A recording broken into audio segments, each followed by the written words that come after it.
بسم اللہ الرحمن الرحیم۔ گفتگو چل رہی تھی کہ جو انسان دنیا سے رخصت ہو جاتا ہے وہ سنتا ہے یا نہیں سنتا، یعنی سماع موتا کے حوالے سے 7 دلیلیں آپ احباب کے سامنے پیش کر دی گئی۔ اسی موضوع کو آگے بڑھاتے ہوئے 8ویں دلیل قرآن مجید سے سورۃ الفاتر کی آیت، اس میں اللہ تبارک و تعالیٰ فرماتے ہیں وَمَا يَسْتَوِي الْأَحْيَاءُ وَلَا الْأَمْوَاتُ، مردے اور زندہ جو ہیں یہ برابر نہیں ہیں۔ ان اللہ یسمع من یشاء، اللہ تعالیٰ جسے چاہتا ہے سناتا ہے۔ وما انت بمسمع من فی القبور، اور جو قبروں کے اندر ہیں تو ان کو سنانے والا نہیں۔ اس آیت کے دوسرے جز کے اوپر پیچھے گفتگو ہو چکی۔ اس کا جو پہلا جز ہے وہ ہماری 8ویں دلیل ہے کہ زندہ اور مردہ یہ برابر نہیں ہیں۔ اگر مردہ جو ہے وہ سننا شروع ہو جائے تو پھر تو وہ بڑھ گیا۔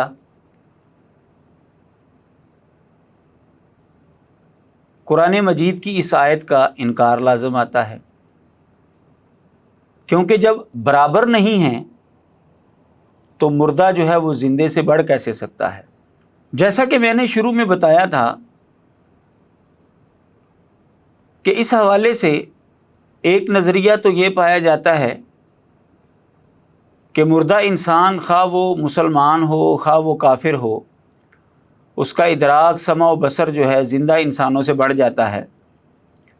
اور دوسرا نظریہ یہ پایا جاتا تھا کہ زندہ اور مردہ جو ہیں یہ برابر ہیں، جیسے زندہ جو ہے وہ سنتا ہے اسی طرح مردہ جو ہے وہ بھی سن لیتا ہے۔ دور سے نہ زندہ سن سکتا ہے نہ مردہ سن سکتا ہے، قریب سے زندہ بھی سن لیتا ہے اور مردہ بھی سن لیتا ہے۔ تو جو لوگ برابری کا دعویٰ کرتے ہیں، اگر ان کا نظریہ درست مان لیا جائے تو قرآن مجید کی اس آیت کا انکار لازم آتا ہے۔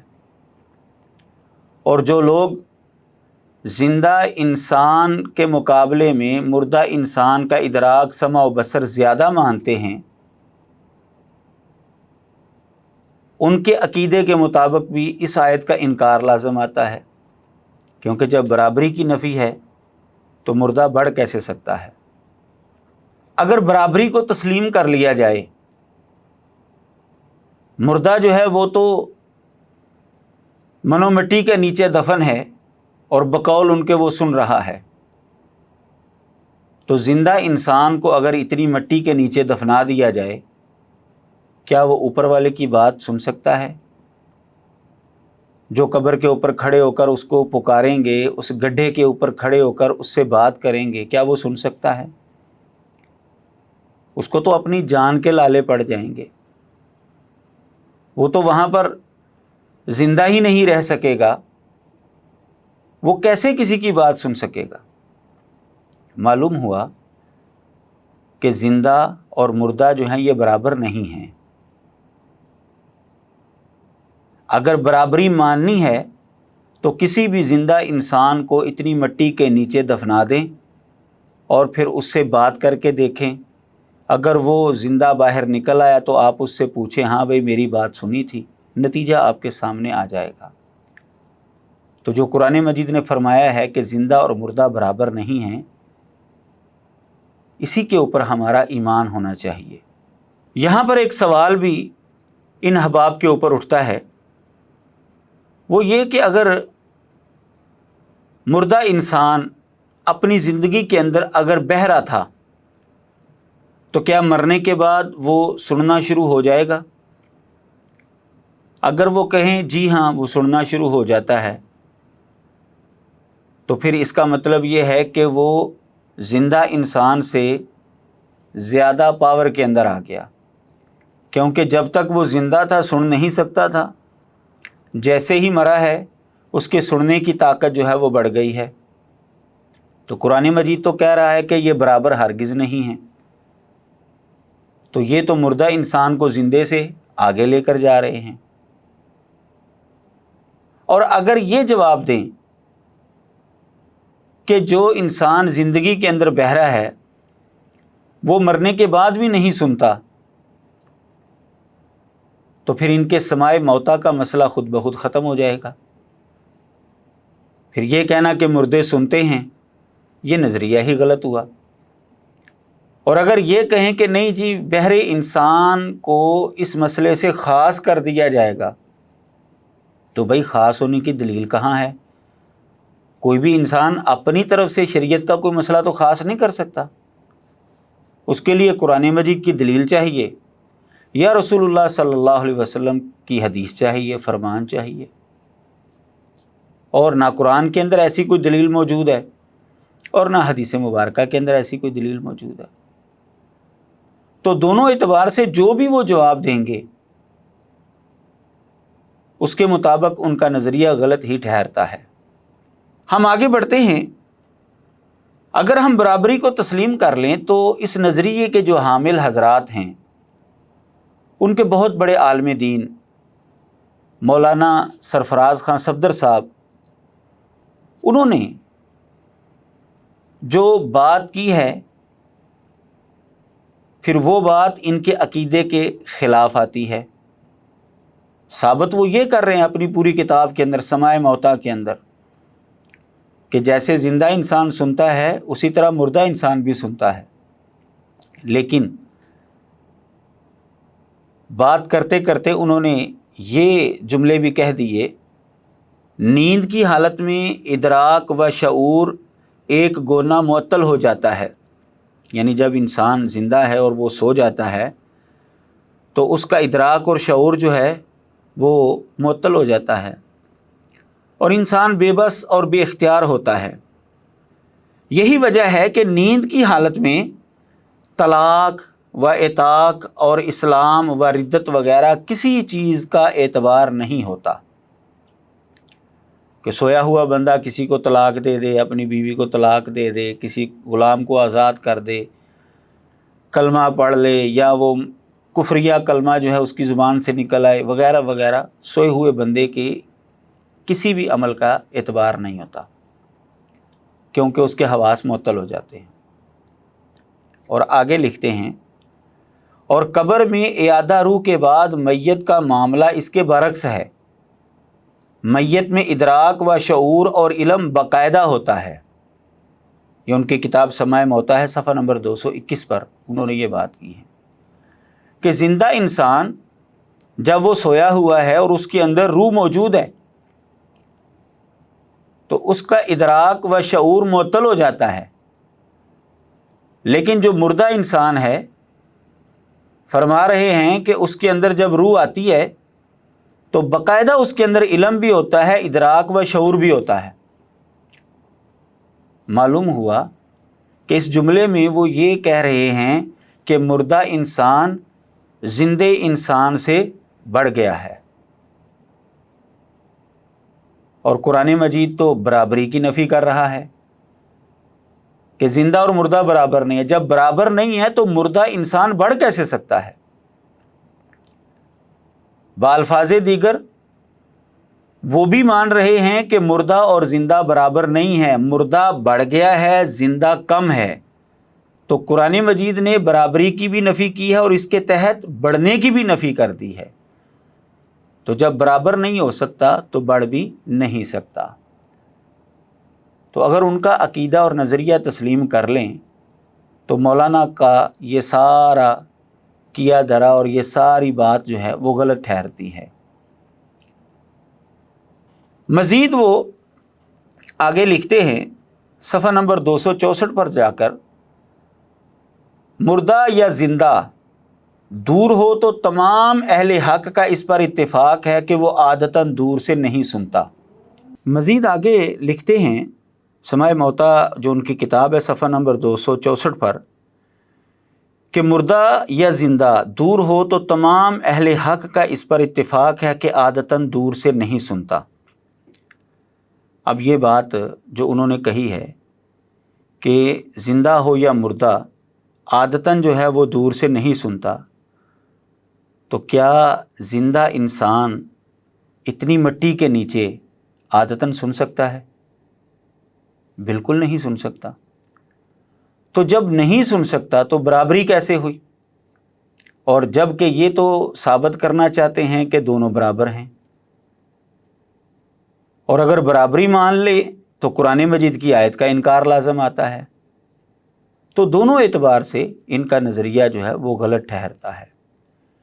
برابری ثابت کرنا چاہتے ہیں لیکن جو باتیں کر رہے ہیں اس سے برابری ثابت ہوتی نہیں ہے، اور اگر برابری مان لی جائے تو پھر قرآن مجید کی آیت کا انکار لازم آتا ہے۔ تو قرآن مجید کی یہ آیت ہمیں بتاتی ہے کہ مردے اور زندہ جو ہیں یہ برابر نہیں ہیں، لہٰذا جو لوگ یہ نظریہ رکھتے ہیں کہ جیسے زندہ سنتے ہیں اسی طرح مردے سنتے ہیں، ان کا نظریہ بھی غلط ہوا، کیونکہ قرآن برابری کی نفی کر رہا ہے۔ اور جو یہ نظریہ رکھتے ہیں کہ مردے زندہ سے بڑھ جاتے ہیں، ان کا نظریہ بھی غلط ہوا، کیونکہ جب برابری کی نفی ہے تو مردہ جو ہے وہ زندے سے بڑھ کیسے سکتا ہے۔ 9 نمبر دلیل قرآن مجید کی آیت سورۃ الاعراف سے میں آپ کے سامنے رکھتا ہوں۔ 2 آیات ہیں۔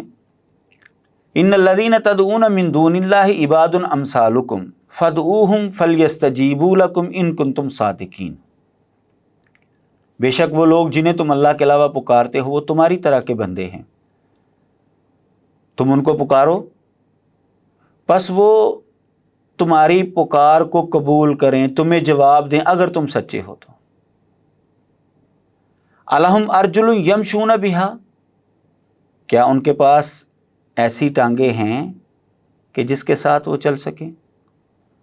ام لہم ایدی یبطشون بہا، کیا ان کے پاس ایسے ہاتھ ہیں جس کے ساتھ وہ پکڑ سکیں؟ ام لہم اعین یبصرون بہا، کیا ان کے پاس ایسی آنکھیں ہیں جس کے ساتھ وہ دیکھ سکے؟ ام لہم آذان یسمعون بہا، کیا ان کے پاس ایسے کان ہیں جس کے ساتھ وہ سن سکیں؟ قل ادعوا شرکاءکم ثم کیدونی فلا تنظرون، نبی تو فرما دے اپنے شریکوں کو بلا لو پھر میرے خلاف تدبیر کرو اور مجھے مہلت نہ دو، بغیر مہلت کے میرے اوپر حملہ کر دو، تمہیں پتہ چل جائے گا کہ خدا کس کے ساتھ ہے۔ ان 2 آیات کے اندر اللہ تبارک و تعالیٰ نے ایک بات تو یہ بتائی کہ جنہیں تم اللہ کے علاوہ پکارتے ہو وہ تمہاری طرح کے بندے ہیں، لہٰذا جو لوگ یہ کہتے ہیں نا جی ہم بتوں کی آیتیں جو ہیں ان کے عقیدے کے اوپر فٹ کر رہے ہیں، ان کا نظریہ غلط ٹھہرا، کیونکہ قرآن مجید فرما رہا ہے کہ جن کو تم اللہ کے علاوہ پکارتے ہو وہ تمہاری طرح کے بندے ہیں۔ اس کا مطلب یہ ہے کہ محض بتوں کی باتیں نہیں ہیں، جیتی جاگتی چیزوں کے حوالے سے بھی یہ چیزیں باتیں ہیں۔ اور دوسری بات کہ جن کو تم اللہ کے علاوہ پکار رہے ہو نہ تو ان کے پاؤں ہیں چلنے والے، نہ ان کے ہاتھ ہیں پکڑنے والے، نہ ان کی آنکھیں ہیں دیکھنے والی، نہ ان کے کان ہیں سننے والے، ان کے کوئی حواس کام نہیں کر رہے۔ اگر ان کے حواس کام کر رہے ہوتے تو آپ غور کیجئے، دنیا کا کوئی بھی ڈاکٹر ان کو مردہ قرار نہ دیتا اور نہ ہی کوئی ان کا عزیز رشتہ دار ان کو قبر کے اندر اتارتا۔ قبر کے اندر اتارنا ہی اس بات کی دلیل ہے کہ ان کی کوئی حس کام نہیں کر رہی۔ تو جن کو بھی اللہ کے علاوہ پکارا جا رہا ہے، اللہ تبارک و تعالیٰ فرماتے ہیں ان کے یہ حواس کام نہیں کر رہے۔ اب جو لوگ مردوں کو پکارتے ہیں، اپنی حاجات رکھتے ہیں، ان سے مشکل کشائی کروانا چاہتے ہیں، حاجت روائی کروانا چاہتے ہیں، تو ان کے پاس کیا ایسے اعضاء ہیں جس کے ساتھ یہ کام کر سکے؟ حواس ان کے کام کر رہے ہیں؟ قرآن مجید کی ان آیات سے بھی ہمیں واضح طور پر معلوم ہوتا ہے کہ جو انسان دنیا سے چلا جاتا ہے اس کے یہ حواس جو ہے کام کرنا چھوڑ دیتے ہیں، اس کے حواس نہیں کام کرتے، وگرنہ وہ تو زندوں کے برابر ہو جائے، اور زندوں کے برابر وہ ہو نہیں سکتا۔ قرآن مجید نے واضح طور پر فرمایا ہے زندہ اور مردہ برابر نہیں ہے۔ اسی موضوع کو آگے بڑھاتے ہوئے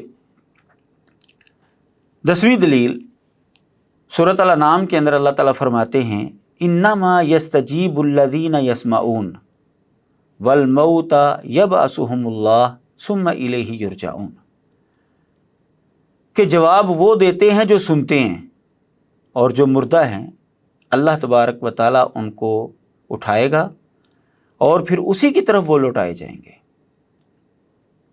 اس آیت کے اندر اللہ تبارک و تعالیٰ نے سننے والوں کے مقابلے میں مردوں کا تذکرہ کیا ہے۔ اگر مردے بھی سنتے ہوں تو پھر اس تقابل کا کوئی معنی نہیں رہتا۔ قرآن مجید کا یہ تقابل پھر بالکل غلط ہمیں نظر آتا ہے، اور یہ تو ہو ہی نہیں سکتا کہ قرآن مجید کی کوئی بات غلط ہو، کہ جواب وہ دیتے ہیں جو سنتے ہیں، اور آگے مردوں کا تذکرہ ہے۔ اس کا مطلب یہ ہے کہ مردے نہیں سنتے۔ اگر یہ سنتے ہیں تو پکار کر دیکھ لیں، اگر آگے سے جواب آ جائے تو بھئی آپ کا نظریہ درست ہے، قبرستان کے اندر چلے جائیں، ہمیں بھی ساتھ لے جائیں، اپنے علاقے میں سے کسی ایسے عالم دین کو لے جائیں جو سماع موتا کا قائل نہیں ہے، جا کر قبر والے کو پکاریں۔ اگر وہ سنتا ہوا تو آگے سے جواب دے گا، کیونکہ آپ زندہ کو پکاریں وہ سنتا ہے تو وہ آپ کو آپ کی پکار کا جواب دیتا ہے۔ تو اگر وہ آپ کو جواب دے دے تو ٹھیک ہے، آپ کا عقیدہ درست ہے، لیکن ایسا کبھی نہیں ہو سکتا، کیونکہ قرآن مجید کے اندر اللہ تبارک و تعالیٰ نے بار بار اس چیز کی وضاحت کی ہے اور یہ مسئلہ سمجھایا ہے کہ مردے اور زندہ جو ہیں یہ برابر نہیں ہیں، اور اگر تم ان کو پکارو گے تمہاری پکار کا جواب ہرگز نہیں دیں گے۔ اگر یہ سنتے ہوتے تو ضرور تمہاری پکار کا جواب دیتے۔ تو ان کا جواب نہ دینا، اور اس آیت کے اندر اللہ تبارک و تعالیٰ نے سننے والوں کے مقابلے میں مردوں کا تذکرہ کر کے یہ بات سمجھا دی کہ مردے جو ہیں وہ ہرگز نہیں سنتے۔ وآخر دعوانا ان الحمد للہ رب العالمین۔